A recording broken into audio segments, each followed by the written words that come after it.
Kalau saya cuma dianggap dukun, buat apa saya nulis? Nih, aku suka banget kalimat yang diucapkan oleh Tatiana Sapira dalam Ghostwriter 2. Karakter yang ia perankan, si Naya, sekarang tenar berkat novel yang ia tulis bersama hantu. Disitulah masalahnya. Tenarnya si Naya bukan oleh sebab yang dia harapkan. Orang-orang hanya melihat dirinya sebagai paranormal, sebagai dukun, sebagai orang yang bisa bicara dengan hantu, bukan sebagai penulis yang mampu membuat cerita yang bagus. Di zaman branding dan popularitas seperti sekarang, nggak susah untuk menerka bahwa yang dialami Naya beresonansi kepada banyak orang. Like, beneran ada di kita penulis ataupun kreator yang bertahan pakai gimmick-gimmick cenayang karena memang lakunya harus seperti itu. Dalam perfilman pun kita juga lihat seringkali ada seorang aktor yang memainkan tipe peran yang sama terus di setiap film yang ia mainkan. Ini nggak tahu apakah mereka itu menjerit juga dalam hati seperti Naya atau tidak. Tapi yang jelas pembahasan ini terasa rich karena muncul dari dalam film horor komedi yang actually mempertahankan komika untuk terus bermain sebagai karakter lucu. Menarik untuk menyimak gagasan seperti apa yang disuarakan oleh Muhadli Acho yang gantiin Benedion sebagai sutradara. Karena Ghostwriter 2 ternyata bahkan lebih rich lagi. Dia turut membahas drama hubungan keluarga antara anak dengan ibu.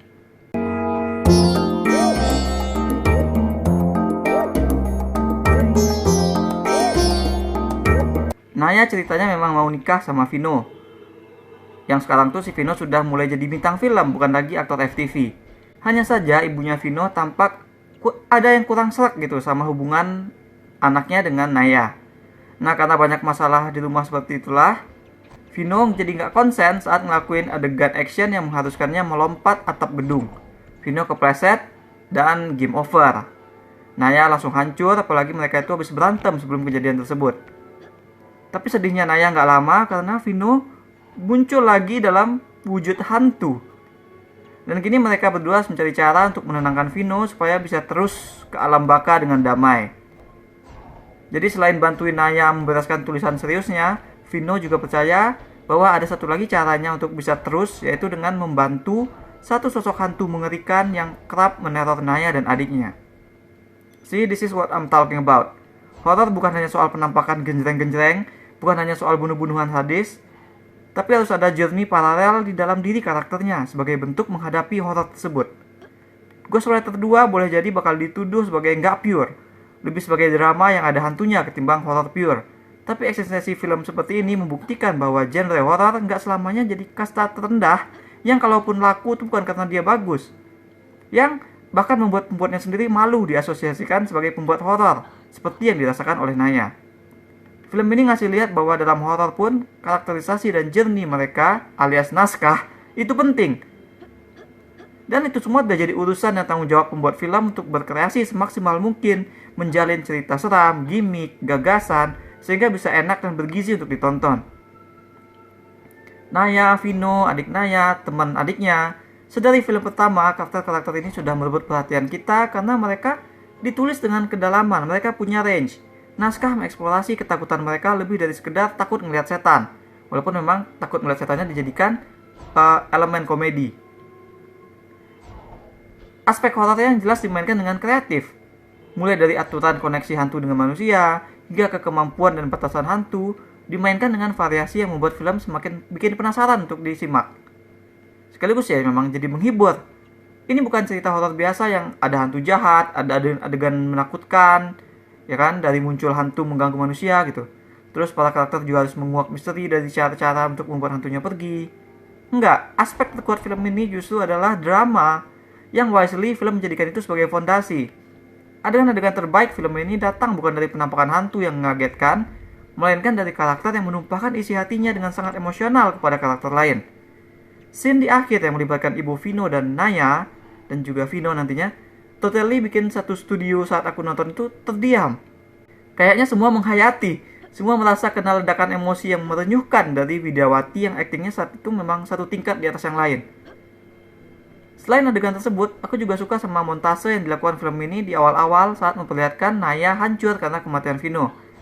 Ada satu momen ketika Naya duduk di depan TV, dia nggak nonton apa-apa melainkan hanya layar yang penuh semut. Kemulut perasaannya itu kerasa banget di sini. Aku suka karakter Naya di sini karena lingkupnya benar-benar digali. Film memperlihatkan masalah dunia profesionalnya, di kehidupan romantisnya, hingga ke kehidupan keluarga saat Naya harus dealing with adik yang justru pengen membuat konten-konten YouTube bergimmick horor yang berkebalikan dengan yang dia percaya. Nah itulah, beliefnya Naya ini digali.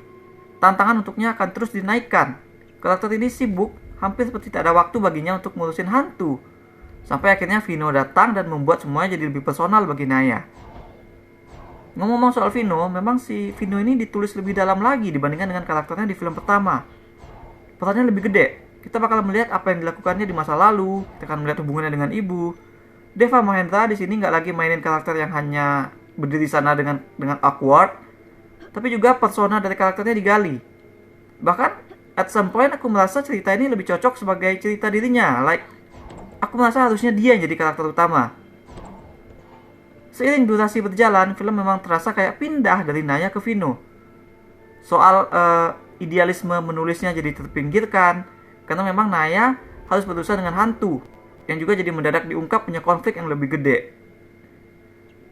Sebaiknya si Vino, resolusi kisahnya tuh actually terasa lebih earn, lebih kuat ketimbang persoalan menulis Naya yang terasa kayak dikasih reward dengan cara yang dibikin agak sedikit kebetulan gitu.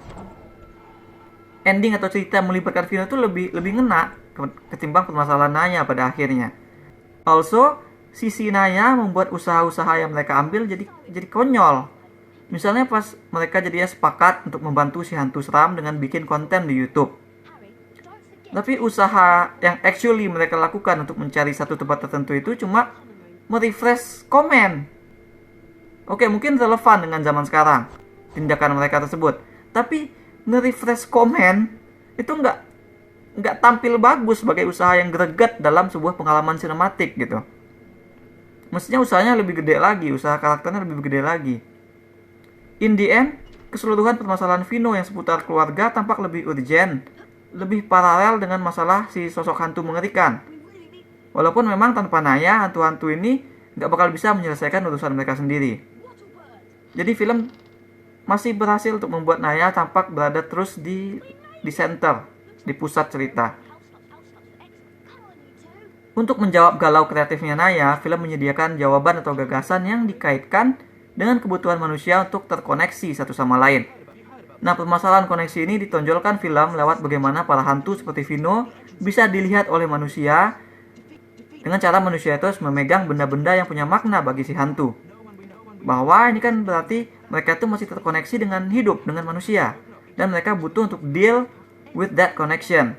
Jadi seaneh apapun cara kita connect dengan orang, yang terpenting adalah bagaimana koneksi itu bisa terus ada. Karena itulah yang membuat keberadaan kita bermakna. Di cerita ini, Naya akan berdamai dengan tipe tulisan yang ia kerjakan, karena dia belajar yang terpenting adalah, yaitu nomor satu adalah dia harus connect dulu dengan pembaca. Apapun caranya. Dari 3 kepaduan, drama, horor, dan komedi, memang jadinya aspek komedi film yang tampak paling lemah, atau seenggaknya yang mengganggu tempo cerita. Dari segi kreasi memang kreatif juga, komedi diangkat lewat beberapa cara. Ada yang dari sketsa yang difungsikan sebagai jembatan antara adegan satu ke adegan lain, ada yang berupa celetukan yang mengomentari posisi karakter di titik cerita sekarang. Cara ini juga sudah dilakukan sejak film pertama. Lalu, ada komedi yang benar-benar nyatu ke cerita, entah itu dari reaksi karakter ataupun dari opini dan sikap mereka yang kocak. Itu semuanya fine ada dalam film, karena memang menghadirkan ciri khas tersendiri untuk film ini. Tapi, kalau itu dilakukan dengan mengorbankan pengembangan yang lain, dengan membuat tempo cerita jadi sedikit terhambat, maka certainly I will have problem with that. Daripada ngasih waktu untuk sketsa, kan lebih mending dipakai untuk benar-benar liatin backstory Vino dengan ibunya. Supaya backstory-nya itu linear saja, nggak usah lagi pakai flashback seperti yang dilakukan oleh film ini. Nah, kalau flashback soal backstory si hantu jahat sih mungkin memang memang harus dilakukan gitu. Problemku untuk flashback si hantu jahat cuma come on, tahu-tahu ada sindikat penjual organ gitu kan. Kayak di luar dunia cerita banget. Masalahnya tuh jadi gede sendiri tiba-tiba. Anyway, yang jelas penceritaan bisa lebih rapi kalau nggak banyak komedi yang sebenarnya nggak benar-benar menambah untuk cerita. Lagi pula sebenarnya komedi sudah cukup terwakili dari aksi dan reaksi karakter. Tokoh sentral kayak Naya dan Vino juga adiknya dan temannya, dapat posisi ngelawak yang sebenarnya sudah efektif masuk ke dalam cerita. Reaksi-reaksi mereka tuh membuat komedi dan interaksi mereka tampak lebih natural. Kayak Deva Mahendra punya comedic timing dan delivery yang juga persona yang bikin kita ngakak tanpa harus jadi lebay.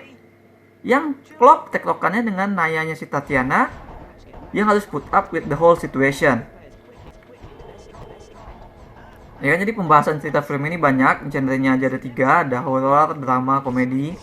Certainly ini bukan film yang nggak punya tantangan untuk dibuat, makanya ini perlu banget kita apresiasi, lantaran sudah cukup berhasil memadu padankan semuanya menjadi satu petualangan misteri yang menghibur dengan gaya dan karakter-karakter yang nyantol ke kita. Kali ini protagonis utama memang agak sedikit kalah urgen ketimbang pasangannya, tapi film berjuang untuk tetap membuat si protagonis sebagai sentral, sebagai pusat. Overall, aku lebih suka film keduanya ini dibandingkan dengan yang film pertama.